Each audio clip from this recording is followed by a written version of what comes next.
अस्सलामु अलैकुम dear students, उम्मीद करता हूँ कि आप सब बखैर आफ़ियत होंगे।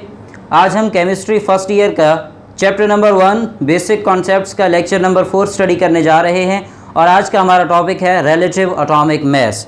रिलेटिव एटॉमिक मास का ये जो टॉपिक है, इसके अंदर बच्चों के अमूमन जो जहन में सवाल आता है वो ये है कि सर कार्बन 12 को स्टैंडर्ड क्यों चुना गया और मैसेस को किस तरह से कंपेयर किया जाता है। तो इन दोनों सवालात को कॉन्सेप्चुअली भी हम समझेंगे और उसके साथ साथ हम देखेंगे कि बोर्ड पॉइंट ऑफ व्यू से इस स्पेसिफिक टॉपिक में से कौन कौन से सवालात पूछे जाते हैं। So let's start with the basics of relative atomic mass. Relative atomic मास के अगर हम टर्म को देखें तो ये टर्म हमें बता रही है कि यहाँ पर कोई सी दो चीज़ों को कंपेयर किया जा रहा है। कोई सी दो चीज़ों को कंपेयर करने का क्या मतलब है, हम अमूमन जब भी किसी जगह से कोई चीज़ ख़रीदते हैं तो कुछ ना कुछ स्टैंडर्ड्स तय किए होते हैं। मिसाल के तौर पे हम दूध ख़रीदने जाते हैं तो लीटर्स में उसका स्टैंडर्ड तय होता है। हम कोई चीज़ केजीज़ में ख़रीदने जाते हैं तो उसका एक स्पेसिफिक स्टैंडर्ड तय किया हुआ है। अब उससे कंपेयर करके हम मैस करते हैं। फॉर एग्ज़ाम्पल, हमने किसी जगह से कोई तरबूज ख़रीदना है तो हम क्या करते हैं कि एक तरफ केजीज़ के बाट रखते हैं और दूसरी तरफ एक तरबूज रखते हैं। तो उन दोनों के दरमियान क्या होता है, कंपैरिजन होता है। जब दोनों तरफ वज़न एक जितना हो जाता है तो हम कहते हैं कि ये स्पेसिफिक तरबूज या ये स्पेसिफिक सब्सटेंस जो है उसका वेट 5 केजी है, 3 केजी है या 10 केजी है।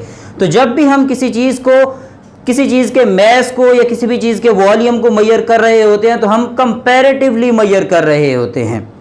तो जब हम बात करते हैं एटॉमिक मास की, तो एटॉमिक मास बहुत कम होने की वजह से हमारे पास कोई ऐसा इंस्ट्रूमेंट नहीं है, इतना सेंसिटिव डिटेक्टर नहीं है कि हम फिजिकल वर्ल्ड में रहते हुए हम उस एटम को मेजर कर सकें, हम उसके साइज़ को मेजर कर सकें, हम उसके मास को मेजर कर सकें।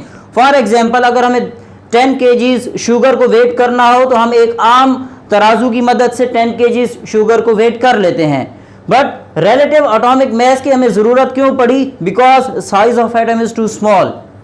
इतना स्मॉल है कि हम इसको आम आंख से तो क्या, लाइट माइक्रोस्कोप की मदद से भी नहीं देख सकते, जिसका हम प्रीवियस लेक्चर्स के अंदर तज़किरा कर चुके हैं।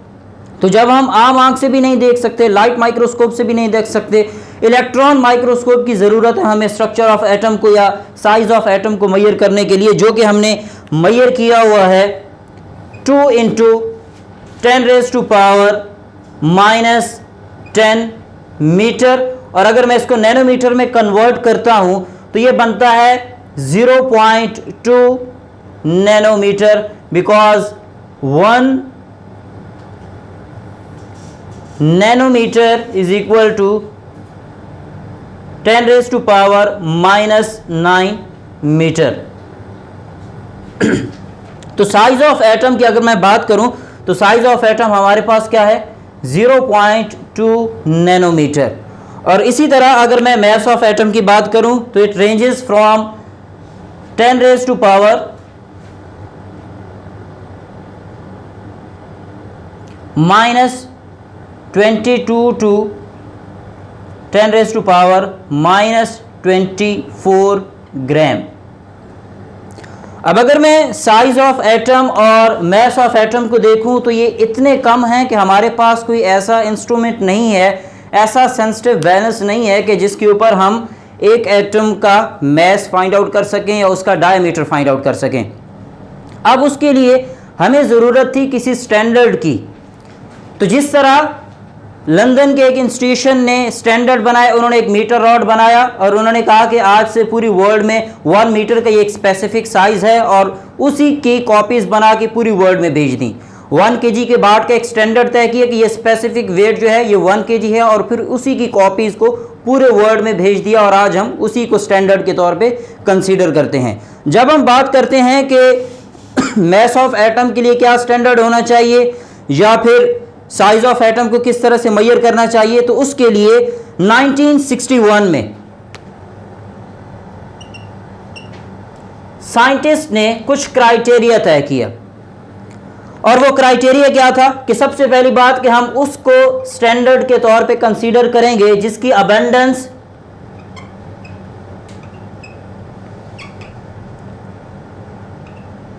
मैक्सिमम होनी चाहिए, जिसकी रिलेटिव अबेंडेंस जो है वो ज़्यादा होनी चाहिए। मैं एक कॉमन सी एग्जांपल के साथ इसको कनेक्ट करता हूं कि सपोज अगर हमें क्लास में एक टीचर को क्लास में किसी मॉनिटर के लिए किसी को चुनना है, सिलेक्ट करना है, तो वो क्या करेगा? वो सबसे पहले देखेगा कि मैं जिसको मॉनिटर चुन रहा हूं उसकी अटेंडेंस सबसे ज़्यादा होनी चाहिए।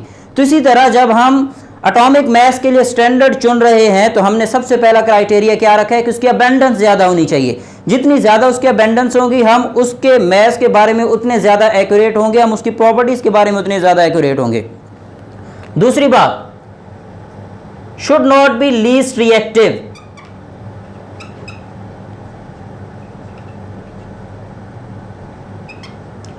उसकी रिएक्टिविटी लीस्ट नहीं होनी चाहिए।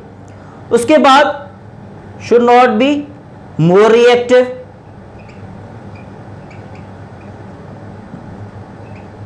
ऐसा भी नहीं होना चाहिए कि उसकी रिएक्टिविटी बहुत ज्यादा हो। अगर रिएक्टिविटी बहुत ज्यादा होगी, हम जब मैस स्पेक्ट्रोमीटर के अंदर उसकी कंबस्चन, उसको वेपर फेज में कन्वर्ट करने की कोशिश करेंगे तो उसकी कंबस्चन हो जाएगी, जिसकी वजह से हम मैस को फाइंड आउट नहीं कर पाएंगे। तो रिएक्टिविटी के जगह पे क्या होना चाहिए? सबसे पहली बात, मैक्सिमम अबेंडेंस होनी चाहिए। दूसरा, उसकी रिएक्टिविटी मॉडरेट होनी चाहिए, ना ही लीस्ट रिएक्टिव होना चाहिए, ना ही मॉडरेट रिएक्टिव होना चाहिए। और लास्ट पे, लेस नंबर ऑफ आइसोटोप्स।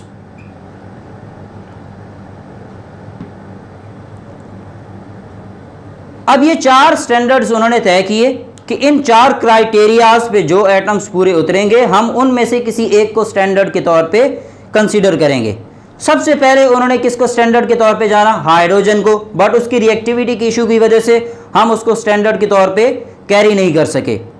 उसके बाद अदर मेटल्स की बात करें, sodium, lithium, potassium, rubidium, caesium, magnesium, calcium, strontium, barium वगैरह, तो इन मेटल्स की रिएक्टिविटी ज्यादा होने की वजह से हम इनको भी स्टैंडर्ड के तौर पे कंसीडर नहीं कर पाए। अब यहां पर अबंडेंस, रिएक्टिविटी और लेस नंबर ऑफ आइसोटोप्स पे 1961 में जो एलिमेंट सबसे ज्यादा पूरा उतरता था वो था कार्बन 12। कार्बन 12 की अगर मैं अबंडेंस की बात करूं तो ये 5th मोस्ट अबंडेंट एलिमेंट है on earth. 5th most abundant element है ऑन अर्थ। ह्यूमन बॉडी की कंपोजिशन देख लें, प्लांट्स की कंपोजिशन देख लें या सॉइल एनालिसिस को देख लें, उसके अंदर आपको कार्बन की कंसंट्रेशन मिलेगी। और कार्बन कौन सा? कार्बन 12 की कंसंट्रेशन मिलेगी। तो अबंडेंस के मामले में कार्बन 12 जो है ये 5th मोस्ट अबंडेंट एलिमेंट है ऑन अर्थ। रिएक्टिविटी की बात करें तो कार्बन 12 जो है इसकी रिएक्टिविटी बहुत स्टेबल है, बहुत मॉडरेटली रिएक्ट करता है, जिसकी वजह से इसने मिलियंस ऑफ कंपाउंड्स बनाए, जिसको हम ऑर्गेनिक केमिस्ट्री के अंदर बहुत डिटेल में स्टडी करते हैं। लेस नंबर ऑफ आइसोटोप की बात करें तो 1961 तक सिर्फ कार्बन 12 को ही जाना जाता था। इसके अदर 2 आइसोटोप्स जो कि कार्बन 13 और कार्बन 14 है, यहां पर मैं मेंशन कर देता हूं, कार्बन 13 एंड कार्बन 14, ये उस वक्त तक डिस्कवर ही नहीं हुए थे, उस वक्त तक डिस्कवर भी नहीं हुए थे। और दूसरी बात ये कि कार्बन 13 और कार्बन 14 की अबंडेंस बहुत कम है। तो लेस अबंडेंस होने की वजह से हम यही कंसीडर करते हैं कि कार्बन 12 जो है इसके नंबर ऑफ आइसोटोप्स भी कम हैं, इसकी अबंडेंस भी ज्यादा है और रिएक्टिविटी में भी ये स्टेबल है। अब इस क्राइटेरिया पे पूरा उतरने की वजह से हमने कार्बन 12 को क्या कंसीडर किया? As a standard for relative atomic mass. अब कार्बन 12 को हमने स्टैंडर्ड के तौर पे कंसीडर तो कर लिया, बट प्रॉब्लम यह था कि हम जब किसी भी चीज़ का यूनिट बनाते हैं तो हमारे पास यूनिट जो है वो स्मॉलेस्ट वेट होना चाहिए। तो स्मॉलेस्ट वेट के लिए हमने क्या किया? हमने कार्बन 12 को इसके कंपोनेंट्स में डिवाइड किया। सपोज मेरे पास ये एक कार्बन 12 का पीस है,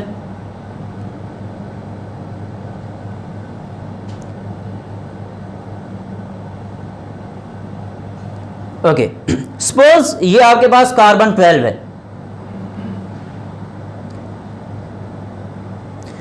तो रिलेटिव एटॉमिक मास क्या है कि हमने कार्बन 12 को 12 पार्ट्स में डिवाइड किया है और इसका जो 12th पोर्शन है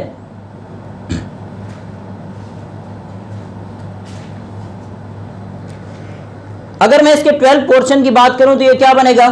1/12 ऑफ कार्बन 12, राइट।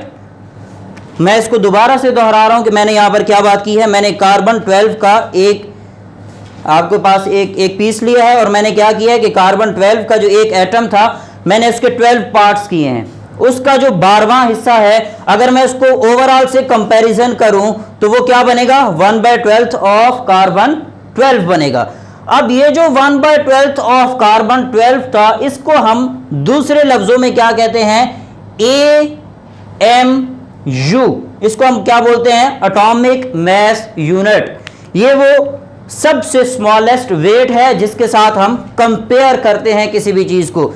जिस तरह हम 1 kg के बाट को कंपेयर करते हैं किसी भी और दूसरी सब्जी से या किसी भी चीज से कंपेयर करके वजन करते हैं, इसी तरह AMU ये जो 1/12 पोर्शन है, ये जो जिसको हमने हाईलाइट किया है, ये वो सबसे स्मॉलेस्ट वेट है जिसको हम कंपेयर करते हैं किसी भी और एटम के मास को फाइंड आउट करने के लिए। तो ये जो 1/12 है इसका मतलब क्या है कि कार्बन 12 के टोटल वेट का 1/12। अब आते हैं डेफिनेशन की जानिब, क्योंकि डेफिनेशन में मैंने इस टर्म को यूज करना था। तो relative atomic mass is mass of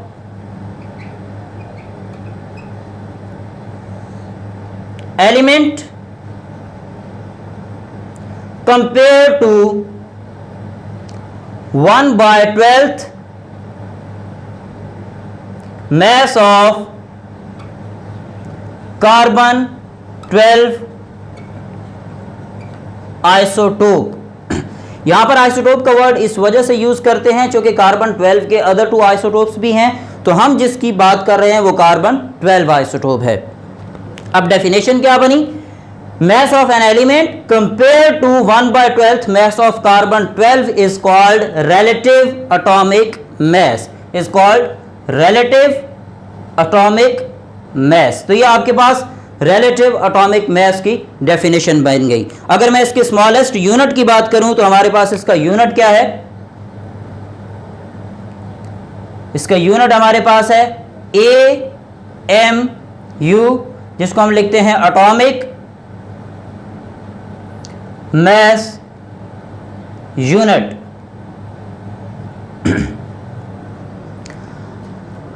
अब यहां तक हमारे पास रिलेटिव एटॉमिक मास की डेफिनेशन आ गई। हम इस मास को किस इंस्ट्रूमेंट में कंपेयर करते हैं, वो है मास स्पेक्ट्रोमीटर, जिसको हम अगले लेक्चर्स के अंदर डिस्कस करेंगे कि किस तरह से हम मास को फाइंड आउट करते हैं, किस तरह से हम 1/12 को कंपेयर करते हैं अदर एलिमेंट्स के साथ, तो हमारे पास मास फाइंड आउट हो जाता है। मैं यहाँ तक सिर्फ एक सिंपल सी बात से आपको समझाना चाहूँगा कि जिस तरह हम तराजू में एक तरफ 1 kg का बाट रखते हैं और दूसरी तरफ कोई चीज़ रख के उनको कंपेयर करते हैं, इसी से मिलता जुलता प्रोसेस है कि 1/12 ऑफ कार्बन 12 को हम कंपेयर करते हैं अदर एलिमेंट्स के साथ, जिससे हम अदर एलिमेंट्स का मास फाइंड आउट कर लेते हैं। अब मास स्पेक्ट्रोमीटर में 1/12 कार्बन 12 की मास के साथ कंपेयर करके हमने चंद एक एलिमेंट्स के एटॉमिक मासेस को फाइंड आउट किया है। तो यहाँ पर इन एग्जांपल्स को मैं आपके साथ डिस्कस कर लेता हूँ। सबसे पहला है हाइड्रोजन। हाइड्रोजन के मास को जब हमने कंपेयर किया तो हमारे पास कितना आया, 1.0079। आपने फिजिक्स में 9th और 10th में भी सिग्निफिकेंट फिगर्स पढ़े थे और आगे फर्स्ट ईयर सेकंड ईयर में अगेन उस कॉन्सेप्ट को रिवाइज किया है, मैथमेटिक्स में बहुत ज़्यादा पढ़ा है। तो सिग्निफिकेंट फिगर्स के अकॉर्डिंग हमने यहाँ पर कंसीडर क्या किया है, 1 को ही कंसीडर किया है। तो हाइड्रोजन का एटॉमिक मास मैंने क्या लिखा है, 1 लिखा है। अब यहाँ पर नेक्स्ट वन क्लोरीन की बात करते हैं। तो क्लोरीन का एटॉमिक मास मैंने 35 लिखा है, 35.5।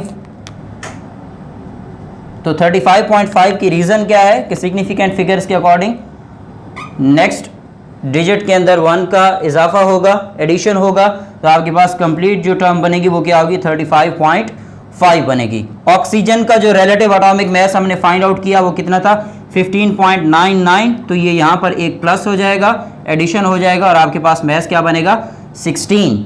कॉपर की बात करें तो कॉपर का 63.5 कंसीडर किया जाता है।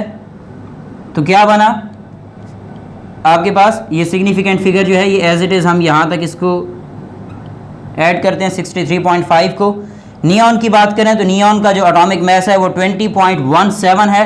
तो 17 जो है इसमें हम इसको कंसीडर कितना करते हैं, 20 को कंसीडर करते हैं सिग्निफिकेंट फिगर्स के रूल्स के अकॉर्डिंग।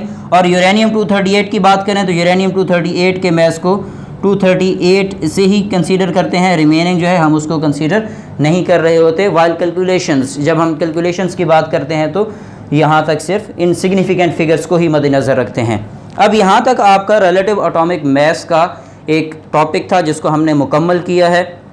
चंद एक चीज़ें ऐसी हैं, ये जो मैंने बात की standard for relative atomic mass carbon 12 को किस तरह से लिया गया, ये आपके सिलेबस का हिस्सा नहीं है, बट कॉन्सेप्चुअली ये चीज़ आपको क्लियर होनी चाहिए कि why carbon 12 is standard for relative atomic mass. अब इस टॉपिक में से आपसे क्या क्या पूछा जाता है, जो आपसे बहुत ज़्यादा पूछा जाता है वो है डिफाइन रिलेटिव एटॉमिक मास। जब आपको डेफिनेशन पूछी जाती है तो उसके साथ साथ आपने इसके एग्जांपल्स को भी इसी शॉर्ट क्वेश्चन के साथ एलेबोरेट करना होता है। एमसीक्यूज़ के तौर पे आपने इनको बहुत अच्छे से प्रिपेयर करना है। ये सारे के सारे आपके पास क्या हैं, एमसीक्यूज़ हैं, तो इन सारों को आपने इनकी वैल्यूज़ को एमसीक्यूज़ के तौर पे प्रिपेयर करना है। साइज़ ऑफ एटम आपके पास एमसीक्यूज़ के तौर पे पूछा जा सकता है आपसे, और मास ऑफ एटम आपसे एमसीक्यूज़ के तौर पे पूछा जा सकता है। तो यहाँ तक आज का हमारा लेक्चर था जिसको हमने मुख्तलिफ़ एंगल्स से स्टडी किया। उम्मीद करता हूँ कि आपको इसकी बहुत अच्छे से समझ आई होगी। मिलते हैं नेक्स्ट लेक्चर में, तब तक के लिए अल्लाह हाफ़िज़।